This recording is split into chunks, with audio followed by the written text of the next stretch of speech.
Some days it feels like my brain's gonna explode, like so much pressure. It just kind of takes over your whole life.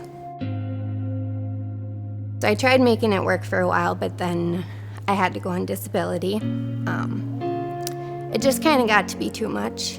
Being 38 and having people kind of overlook it or not think that it's as bad as it is because I don't look like I'm sick. I think headache has been stigmatized. This is a disease where we unfortunately have blamed the patient at times, where, oh, you have a headache, you're using that to get out of something and not recognizing that it's disabling. I've had that a lot, like, well, you look like you're fine, or, you went out this last weekend and now you're not feeling good. I'm like, well, I wish it wasn't like that, but that's kind of what it's like to have migraine. Headache is one of the worst pains in medicine. The fact that it's in your head, the centrality of this, and the fact that you cannot escape it, that overwhelms and fills in the horizons of everything you do. And that sheer inability to know that it's gonna stop the next moment makes it an overwhelming experience. So going in and out of either urgent care or the ER for quite a while, and then I met Dr. Metzler and her team. We quickly determined that her case was more complex than average. We set her up with the multidisciplinary headache care program, where she was able to meet with myself, a physical medicine and rehab doctor, our pharmacist, and we came up with a plan together for her.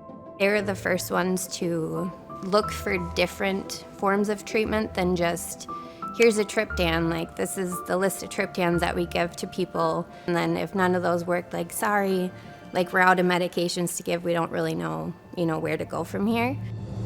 Well, the University of Minnesota Medical School is different. We go where others don't or can't or wouldn't. And especially in things that need multiple intellects and multiple layers of experience. And headache is one of these things that typically doesn't have a single answer. Some people have very mild disease where they might have an attack once a year, and other people have very common or very frequent attacks where they might have migraine attacks most days. And that's where we go into the chronic migraine category, like Kelly's story. Migraine is the #1 cause of disability in women from 20 to 50. And there's a lot more than just the headache part that go along with it. So people with migraine also have trouble with concentrating and focusing. They get sensitive to light and sound. They're nauseous and vomiting. So it's a lot more than just the headache part. Dr. Metzler and her team, they looked at me like as a whole person, not just my migraine. That's the difference, is like they saw me and everything else that I have going on, not just a patient with migraine. Because we do have that confluence of experts, from dentists to neurologists to psychologists and psychiatrists to physical medicine. We have that unique environment where we can convene this distributed brain that the University of Minnesota Medical School can provide. We put all of these forces, all of these skills, all of this goodwill at service of that individual patient and her headache. I think with every patient there's hope. The field is growing and more treatment options are becoming available. So just in the last 5 years, we've had now a new class of medication called the CGRP inhibitors that have come out. This is the first class of headache medicines that are designed specifically for migraine.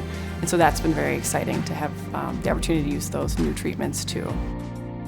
My hope is for people to understand it's not just a bad headache, and to try and have some compassion for others.